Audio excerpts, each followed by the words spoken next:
नमस्कार, micro FM में आपका स्वागत है। आज सुनिए मुंशी प्रेमचंद की लिखी कहानी दुर्गा का मंदिर। बाबू ब्रजनाथ कानून पढ़ने में मग्न थे और उनके दोनों बच्चे लड़ाई करने में। श्यामा चिल्लाती कि मुन्नू मेरी गुड़िया नहीं देता। मुन्नू रोता था कि श्यामा ने मेरी मिठाई खा ली। ब्रजनाथ ने क्रुद्ध होकर भामा से कहा, तुम इन दुष्टों को यहां से हटाती हो कि नहीं? नहीं तो मैं एक एक की खबर लेता हूं। भामा चूल्हे में आग जला रही थी। बोली, अरे तो अब क्या संध्या को भी पढ़ते ही रहोगे? जरा दम तो ले लो। ब्रज, उठा तो न जाएगा। बैठी बैठी वहीं से कानून बघारोगी। अभी एक आध को पटक दूंगा तो वहीं से गरजती हुई आओगी कि हाय हाय बच्चे को मार डाला। भामा, तो मैं कुछ बैठी या सोई तो नहीं हूं। जरा एक घड़ी तुम ही लड़कों को बहलाओगे तो क्या होगा? कुछ मैंने ही तो उनकी नौकरी नहीं लिखाई। ब्रजनाथ से कोई जवाब न देते बन पड़ा। क्रोध पानी के समान बहाव का मार्ग न पाकर और भी प्रबल हो जाता है। यद्यपि ब्रजनाथ नैतिक सिद्धांतों के झाता थे, पर उनके पालन में इस समय कुशल न दिखाई दी। मुद्दई और मुद्दालेह दोनों को एक ही लाठी हाँका और दोनों को रोते चिल्लाते छोड़ कानून का ग्रंथ बगल में दबा कॉलेज पार्क की राह ली। सावन का महीना था। आज कई दिन के बाद बादल हटे थे। हरे भरे वृक्ष सुनहरी चादर ओढ़े खड़े थे। मृदु समीर सावन का राग गाता था और बगुले डालियों पर बैठे हिंडोले झूल रहे थे। ब्रजनाथ एक बेंच पर आ बैठे और किताब खोली। लेकिन इस ग्रंथ की अपेक्षा प्रकृति ग्रंथ का अवलोकन अधिक चित्ताकर्षक था। कभी आसमान को पढ़ाते थे, कभी पत्तियों को, कभी छविमयी हरियाली को और कभी सामने मैदान में खेलते हुए लड़कों को।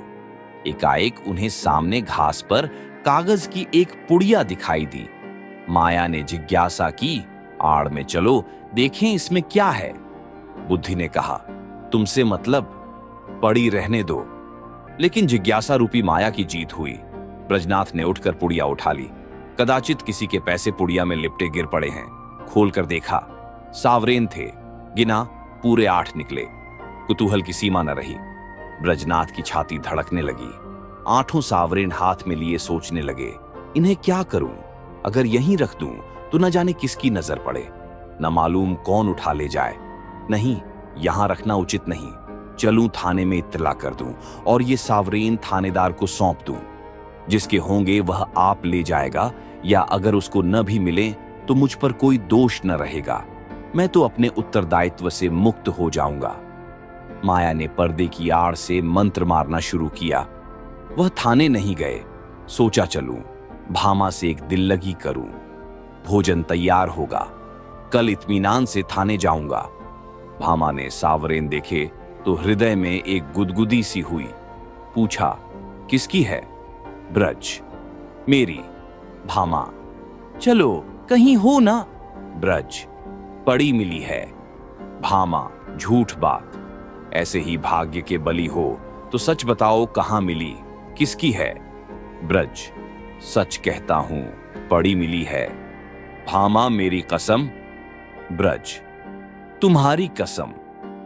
भामा गिन्नियों को पति के हाथ से छीनने की चेष्टा करने लगी। ब्रजनाथ ने कहा, क्यों छीनती हो? भामा, लाओ, मैं अपने पास रख लूं। ब्रज, रहने दो, मैं इसकी इत्तला करने थाने जाता हूं। भामा का मुख मलिन हो गया। बोली, पड़े हुए धन की क्या इत्तला? ब्रज, हां और क्या, इन 8 गिन्नियों के लिए ईमान बिगाड़ूंगा? भामा, अच्छा तो सवेरे चले जाना। इस समय जाओगे तो आने में देर होगी। ब्रजनाथ ने भी सोचा, यही अच्छा। थाने वाले रात को तो कोई कार्रवाई करेंगे नहीं। जब अशर्फियों को पड़ा ही रहना है, तब जैसे थाना वैसे मेरा घर। गिन्नियां संदूक में रखती। खा पी कर लेटे तो भामा ने हंसकर कहा, आया, धन क्यों छोड़ते हो? लाओ, मैं अपने लिए एक गुलूबंद बनवा लूं, बहुत दिनों से जी तरस रहा है। माया ने इस समय हास्य का रूप धारण किया। ब्रजनाथ ने तिरस्कार करके कहा, गुलूबंद की लालसा में गले में फांसी लगाना चाहती हो क्या? प्रातःकाल ब्रजनाथ थाने के लिए तैयार हुए। कानून का एक लेक्चर छूट जाएगा, कोई हरज नहीं। वह इलाहाबाद के हाई कोर्ट में अनुवादक थे। नौकरी में उन्नति की आशा न देखकर साल भर से वकालत की तैयारी में मग्न थे।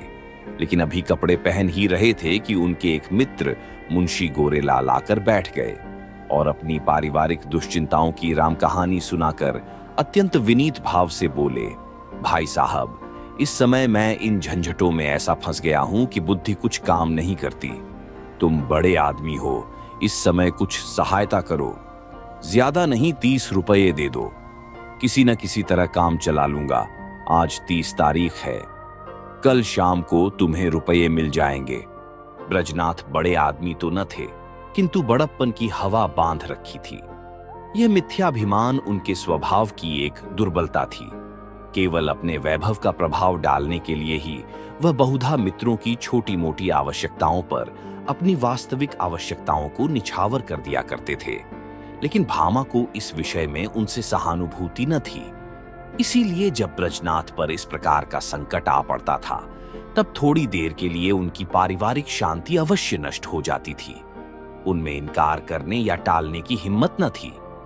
वह सकुचाते हुए भामा के पास गए और बोले, तुम्हारे पास 30 रुपये तो न होंगे? मुंशी गोरेलाल मांग रहे हैं। भामा ने रुखाई से कहा, मेरे पास तो रुपये नहीं। ब्रज, होंगे तो जरूर, बहाना करती हो। भामा, अच्छा, बहाना ही सही। ब्रज, तो मैं उनसे क्या कह दूं? भामा, कह दो घर में रुपये नहीं हैं। तुमसे न कहते बने तो मैं पर्दे की आड़ से कह दूं। ब्रज, कहने को तो मैं कह दूं, लेकिन उन्हें विश्वास ना आएगा। समझेंगे बहाना कर रहे हैं। भामा, समझेंगे तो समझा करें। ब्रज, मुझसे ऐसी बेमुरौवती नहीं हो सकती। रात दिन का साथ ठहरा, कैसे इनकार करूं? भामा, अच्छा, तो जो मन में आवे सो करो। मैं एक बार कह चुकी, मेरे पास रुपये नहीं। ब्रजनाथ मन में बहुत खिन्न हुए। उन्हें विश्वास था कि भामा के पास रुपये हैं, लेकिन केवल मुझे लज्जित करने के लिए इनकार कर रही है। दुराग्रह ने संकल्प को दृढ़ कर दिया। संदूक से 2 गिन्नियां निकाली और गोरेलाल को देकर बोले, भाई, कल शाम को कचहरी से आते ही रुपये दे जाना। ये एक आदमी की अमानत है। मैं इसी समय देने जा रहा था। यदि कल रुपये न पहुंचे तो मुझे बहुत लज्जित होना पड़ेगा। कहीं मुंह दिखाने योग्य न रहूंगा। गोरेलाल ने मन में कहा, अमानत स्त्री के सिवा और किसकी होगी, और गिन्नियां जेब में रखकर घर की राह ली। आज 1 तारीख की संध्या है। ब्रजनाथ दरवाजे पर बैठे गोरेलाल का इंतजार कर रहे हैं। 5 बज गए, गोरेलाल अभी तक नहीं आए। ब्रजनाथ की आंखें रास्ते की तरफ लगी हुई थीं। हाथ में एक पत्र था, लेकिन पढ़ने में जी नहीं लगता था। हर तीसरे मिनट रास्ते की ओर देखने लगते थे, लेकिन सोचते थे आज वेतन मिलने का दिन है, इसी कारण आने में देर हो रही है। आते ही होंगे। 6 बजे गोरेलाल का पता नहीं। कचहरी के कर्मचारी एक एक करके चले आ रहे थे। ब्रजनाथ को कई बार धोखा हुआ। वह आ रहे हैं, जरूर वही हैं। वैसी ही अचकन है, वैसी ही टोपी है, चाल भी वही है। हाँ, वही है, इसी तरफ आ रहे हैं। अपने हृदय से एक बोझा सा उतरता मालूम हुआ, लेकिन निकट आने पर झात हुआ कि कोई और है। आशा की कल्पित मूर्ति दुराशा में बदल गई। ब्रजनाथ का चित्त खिन्न होने लगा। वह एक बार कुर्सी से उठे, बरामदे की चौखट पर खड़े हो सड़क पर दोनों तरफ निगाह दौड़ाई। कहीं पता नहीं। 2-3 बार दूर से आते हुए इक्कों को देखकर गोरेलाल को भ्रम हुआ। आकांक्षा की प्रबलता। 7 बजे चिराग जल गए। सड़क पर अंधेरा छाने लगा। ब्रजनाथ सड़क पर उद्विग्न भाव से टहलने लगे। इरादा हुआ गोरेलाल के घर चलूं। उधर कदम बढ़ाया, लेकिन हृदय कांप रहा था कि कहीं वह रास्ते में आते हुए न मिल जाए तो समझें कि थोड़े से रुपयों के लिए इतने व्याकुल हो गए। थोड़ी ही दूर गए कि किसी को आते देखा। भ्रम हुआ गोरेलाल हैं। मुड़े और सीधे बरामदे में आकर दम लिया, लेकिन फिर वही धोखा, फिर वही भ्रांति। तब सोचने लगे कि इतनी देर क्यों हो रही है। क्या अभी तक वह कचहरी से ना आए होंगे? ऐसा कदापि नहीं हो सकता। उनके दफ्तर वाले मुद्दत हुई, निकल गए। बस 2 बातें हो सकती हैं। या तो उन्होंने कल आने का निश्चय कर लिया, समझे होंगे रात को कौन जाए, या जानबूझकर बैठे होंगे, देना ना चाहते होंगे। उस समय उनको गरज थी, इस समय मुझे गरज है। मैं ही किसी को क्यों ना भेज दूं, लेकिन किसे भेजूं? मुन्नू जा सकता है, सड़क ही पर मकान है। ये सोचकर कमरे में गए, लैंप जलाया और पत्र लिखने बैठे, मगर आंखें द्वार ही की ओर लगी हुई थीं। अकस्मात किसी के पैरों की आहट सुनाई दी, परंतु पत्र को एक किताब के नीचे दबा लिया और बरामदे में चले आए। देखा, पड़ोस का एक कूंजड़ा तार पर हाने आया है। उससे बोले, भाई इस समय फुर्सत नहीं है, थोड़ी देर में आना। उसने कहा, बाबूजी घर भर के आदमी घबराए हैं, जरा एक निगाह देख लीजिए। निदान ब्रजनाथ ने झुंझलाकर उसके हाथ से तार ले लिया और सरसरी नजर से देखकर बोले, कलकत्ते से आया है, माल नहीं पहुंचा। कूंजड़े ने डरते डरते कहा, बाबूजी इतना और देख लीजिए, किसने भेजा है? इस पर ब्रजनाथ ने तार फेंक दिया और बोले, मुझे इस वक्त फुर्सत नहीं है। 8 बज गए। ब्रजनाथ को निराशा होने लगी। मुन्नू इतनी रात बीते नहीं जा सकता। मन में निश्चय किया, आज ही जाना चाहिए, भला से बुरा मानेंगे। इसकी कहां तक चिंता करूं? स्पष्ट कह दूंगा, मेरे रुपए दो। भलमनसी भले मानसों से निभाई जा सकती है। ऐसे धूर्तों के साथ भलमनसी का व्यवहार करना मूर्खता है। अचकन पहनी, घर में जाकर भामा से कहा, जरा एक काम से बाहर जाता हूं, किवाड़ें बंद कर लो। चलने को तो चले, लेकिन पग पग पर रुकते जाते थे। गोरेलाल का घर दूर से दिखाई दिया, लैंप जल रहा था। ठिठक गए और सोचने लगे, चलकर क्या कहूंगा। कहीं उन्होंने जाते जाते रुपए निकाल कर दे दिए और देर के लिए क्षमा मांगी तो मुझे बड़ी झेप होगी। वह मुझे क्षुद्र, ओछा, धैर्यहीन समझेंगे। नहीं, रुपयों की बातचीत करूं ही क्यों? कहूंगा, भाई घर में बड़ी देर से पेट दर्द कर रहा है, तुम्हारे पास पुराना तेज सिरका तो नहीं है? मगर नहीं, यह बहाना कुछ भद्दा सा प्रतीत होता है, साफ कलई खुल जाएगी। इस झंझट की जरूरत ही क्या है? वह मुझे देखकर आप ही समझ जाएंगे। इस विषय में बातचीत की कुछ नौबत ही ना आवेगी। ब्रजनाथ इसी उधेड़ बुन में आगे बढ़ाते चले जाते थे, जैसे नदी में लहरें चाहे किसी ओर चलें, धारा अपना मार्ग नहीं छोड़ती। गोरेलाल का घर आ गया, द्वार बंद था। ब्रजनाथ को उन्हें पुकारने का साहस न हुआ, समझे खाना खा रहे होंगे। दरवाजे के सामने से निकले और धीरे धीरे टहलते हुए 1 मील तक चले गए। 9 बजने की आवाज कान में आई। गोरेलाल भोजन कर चुके होंगे, यह सोचकर लौट पड़े, लेकिन द्वार पर पहुंचे तो अंधेरा था। वह आशा रूपी दीपक बुझ गया था। 1 मिनट तक दुविधा में खड़े रहे। क्या करूं? अभी बहुत सवेरा है, इतनी जल्दी थोड़े ही सो गए होंगे। दबे पांव बरामदे पर चढ़े। द्वार पर कान लगाकर सुना, चारों ओर ताक रहे थे कि कहीं कोई देख न ले। कुछ बातचीत की भनक कान में पड़ी, ध्यान से सुना। स्त्री कह रही थी, रुपए तो सब उठ गए, ब्रजनाथ को कहां से दोगे? गोरेलाल ने उत्तर दिया, ऐसी कौन सी उतावली है, फिर दे देंगे। और दरख्वास्त दे दी है, कल मंजूर हो ही जाएगी। 3 महीने के बाद लौटेंगे, तब देखा जाएगा। ब्रजनाथ को ऐसा जान पड़ा मानो मुंह पर किसी ने तमाचा मार दिया। क्रोध और नैराश्य से भरे हुए बरामदे से उतर आए। घर चले तो सीधे कदम न पड़ते थे, जैसे कोई दिन भर का थका मांदा पथिक हो। ब्रजनाथ रात भर करवटें बदलते रहे। कभी गोरेलाल की धूर्तता पर क्रोध आता था, कभी अपनी सरलता पर। मालूम नहीं किस गरीब के रुपए हैं, उस पर क्या बीती होगी। लेकिन अब क्रोध या खेद से क्या लाभ? सोचने लगे, रुपए कहां से आवेंगे? भामा पहले ही इनकार कर चुकी है, वेतन में इतनी गुंजाइश नहीं। 10-5 रुपए की बात होती तो कतर ब्योंत करता। तो क्या करूं? किसी से उधार लूं, मगर मुझे कौन देगा? आज तक किसी से मांगने का संयोग नहीं पड़ा, और अपना कोई ऐसा मित्र है भी तो नहीं। जो लोग हैं मुझी को सताया करते हैं, मुझे क्या देंगे? हाँ, यदि कुछ दिन कानून छोड़कर अनुवाद करने में परिश्रम करूं तो रुपये मिल सकते हैं। कम से कम 1 मास का कठिन परिश्रम है। सस्ते अनुवादकों के मारे दर भी तो गिर गई है। हाँ निर्दयी, तूने बड़ी दगा की। न जाने किस जन्म का बैर चुकाया, कहीं का न रखा। दूसरे दिन से ब्रजनाथ को रुपयों की धुन सवार हुई। सवेरे कानून के लेक्चर में सम्मिलित होते, संध्या को कचहरी से तजबीजों का पुलिंदा घर लाते और आधी रात तक बैठे अनुवाद किया करते। सिर उठाने की मोहल्लत न मिलती। कभी एक दो भी बज जाते। जब मस्तिष्क बिल्कुल शिथिल हो जाता तब विवश होकर चारपाई पर पड़ रहते। लेकिन इतने परिश्रम का अभ्यास न होने के कारण कभी कभी सिर में दर्द होने लगता, कभी पाचन क्रिया में विघ्न पड़ जाता, कभी ज्वर चढ़ाता। तिस पर भी वह मशीन की तरह काम में लगे रहते।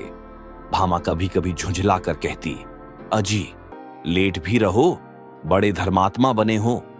तुम्हारे जैसे 10-5 आदमी और होते तो संसार का काम ही बंद हो जाता। ब्रजनाथ इस बाधाकारी व्यंग्य का उत्तर न देते। दिन निकलते ही फिर वहीं चरखा ले बैठते। यहां तक कि 3 सप्ताह बीत गए और 25 रुपये हाथ आ गए। ब्रजनाथ सोचते थे 2-3 दिन में बेड़ा पार है, लेकिन 21वें दिन उन्हें प्रचंड ज्वर चढ़ा आया और 3 दिन तक न उतरा। छुट्टी लेनी पड़ी, शैया सेवी बन गए। भादों का महीना था। भामा ने समझा पित्त का प्रकोप है, लेकिन जब 1 सप्ताह तक डॉक्टर की औषधि सेवन करने पर भी ज्वर न उतरा तब घबराई। ब्रजनाथ प्रायः ज्वर में बकझक भी करने लगते। भामा सुनकर डर के मारे कमरे में से भाग जाती, बच्चों को पकड़कर दूसरे कमरे में बंद कर देती। अब उसे शंका होने लगती थी कि कहीं यह कष्ट उन्हीं रुपयों के कारण तो नहीं भोगना पड़ रहा है। कौन जाने रुपए वाले ने कुछ कर धर दिया हो। जरूर यही बात है, नहीं तो औषधि से लाभ क्यों नहीं होता। संकट पड़ने पर हम धर्म भीरू हो जाते हैं, औषधियों से निराश होकर देवताओं की शरण लेते हैं। भामा ने भी देवताओं की शरण ली।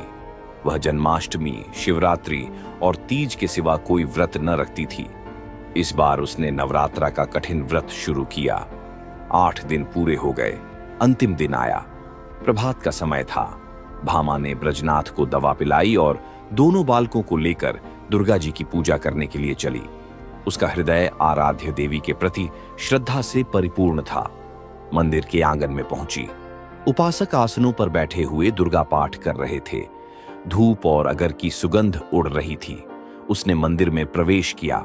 सामने दुर्गा की विशाल प्रतिमा शोभायमान थी। उसके मुखारविंद पर एक विलक्षण दीप्ति झलक रही थी। बड़े बड़े उज्ज्वल नेत्रों से प्रभा की किरणें छिटक रही थीं। पवित्रता का एक समा सा छाया हुआ था। भामा इस दीप्त वर्ण मूर्ति के सम्मुख सीधी आंखों से ताक न सकी। उसके अंतकरण में एक निर्मल, विशुद्ध भावपूर्ण भय का उदय हो आया। उसने आंखें बंद कर लीं, घुटनों के बल बैठ गई और हाथ जोड़कर करुण स्वर से बोली, माता, मुझ पर दया करो। उसे ऐसा झांत हुआ मानो देवी मुस्कुराई। उसे उन दिव्य नेत्रों से एक ज्योति सी निकलकर अपने हृदय में आती हुई मालूम हुई। उसके कानों में देवी के मुंह से निकले ये शब्द सुनाई दिए, पराया धन लौटा दे, तेरा भला होगा। भामा उठ बैठी। उसकी आंखों में निर्मल भक्ति का आभास झलक रहा था। मुखमंडल से पवित्र प्रेम बरसा पड़ता था। देवी ने कदाचित उसे अपनी प्रभा के रंग में डुबा दिया था। इतने में दूसरी एक स्त्री आई। उसके उज्ज्वल केश बिखरे और मुरझाए हुए चेहरे के दोनों ओर लटक रहे थे। शरीर पर केवल एक श्वेत साड़ी थी। हाथ में चूड़ियों के सिवा और कोई आभूषण न था। शोक और नैराश्य की साक्षात मूर्ति मालूम होती थी।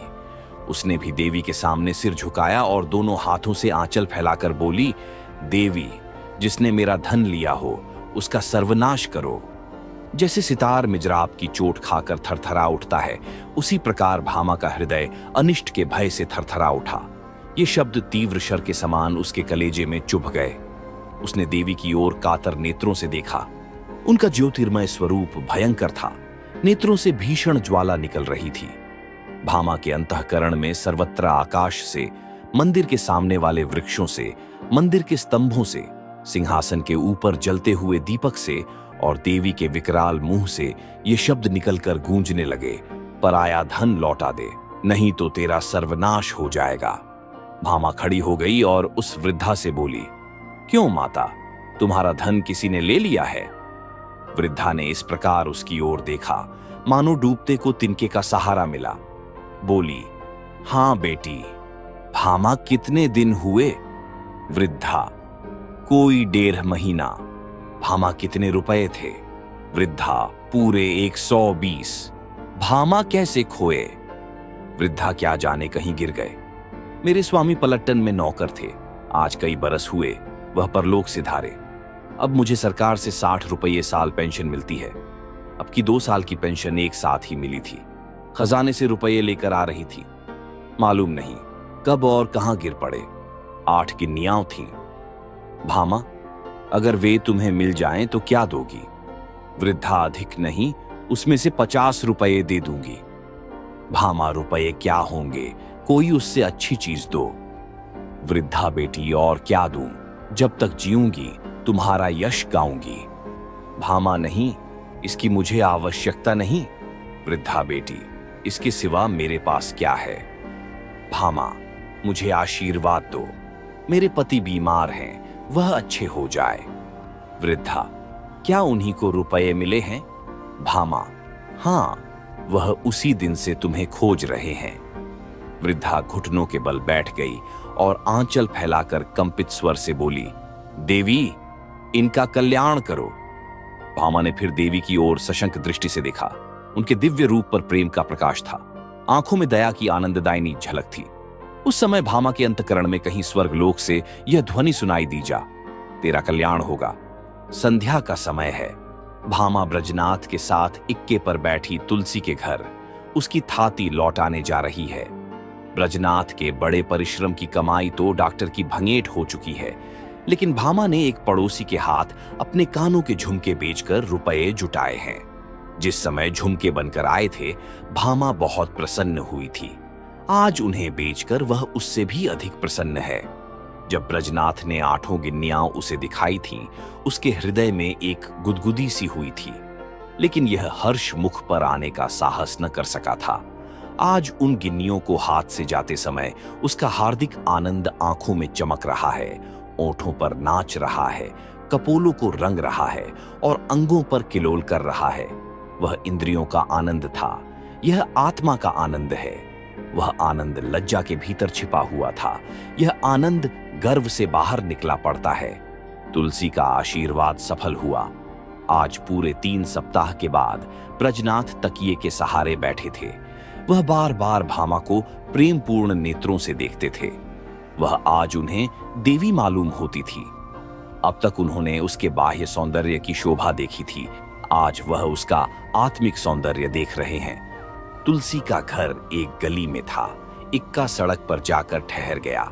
ब्रजनाथ इक्के पर से उतरे और अपनी छड़ी टेकते हुए भामा के हाथों के सहारे तुलसी के घर पहुंचे। तुलसी ने रुपये लिए और दोनों हाथ फैलाकर आशीर्वाद दिया, दुर्गा जी, तुम्हारा कल्याण करें। तुलसी का वर्णहीन मुख वैसे ही खिल गया जैसे वर्षा के पीछे वृक्षों की पत्तियां खिल जाती हैं। सिमटा हुआ अंग फैल गया, गालों की झुर्रियां मिटती दिख पड़ी। ऐसा मालूम होता था मानो उसका कायाकल्प हो गया। वहां से आकर ब्रजनाथ अपने द्वार पर बैठे हुए थे कि गोरेलाल आकर बैठ गए। ब्रजनाथ ने मुंह फेर लिया। गोरेलाल बोले, भाई साहब, कैसी तबीयत है? ब्रजनाथ, बहुत अच्छी तरह हूं। गोरेलाल, मुझे क्षमा कीजिएगा, मुझे इसका बहुत खेद है कि आपके रुपये देने में इतना विलंब हुआ। पहली तारीख ही को घर से एक आवश्यक पत्र आ गया और मैं किसी तरह 3 महीने की छुट्टी लेकर घर भागा। वहां की विपत्ति कथा कहूं तो समाप्त न हो, लेकिन आपकी बीमारी का शोक समाचार सुनकर आज भागा चला आ रहा हूं। ये लीजिए, रुपये हाजिर हैं। इस विलंब के लिए अत्यंत लज्जित हूं। ब्रजनाथ का क्रोध शांत हो गया। विनय में कितनी शक्ति है। बोले, जी हां, बीमार तो था, लेकिन अब अच्छा हो गया हूं। आपको मेरे कारण व्यर्थ कष्ट उठाना पड़ा। यदि इस समय आपको असुविधा हो तो रुपये फिर दे दीजिएगा। मैं अब उड़न हो गया हूं, कोई जल्दी नहीं है। गोरेलाल विदा हो गए तो ब्रजनाथ रुपये लिए हुए भीतर आए और भामा से बोले, ये लो अपने रुपये। गोरेलाल दे गए। भामा ने कहा, ये मेरे रुपये नहीं, तुलसी के हैं। एक बार पराया धन लेकर सीख गई ब्रज, लेकिन तुलसी के पूरे रुपए तो दे दिए गए। भामा दे दिए तो क्या हुआ? ये उसके आशीर्वाद की न्योछावर है। ब्रज, कान के झुमके कहां से आवेंगे? भामा, झुमके न रहेंगे न सही, सदा के लिए कान तो हो गए। धन्यवाद। ऐसे ही कहानियों को सुनने के लिए सब्सक्राइब करें माइको FM को।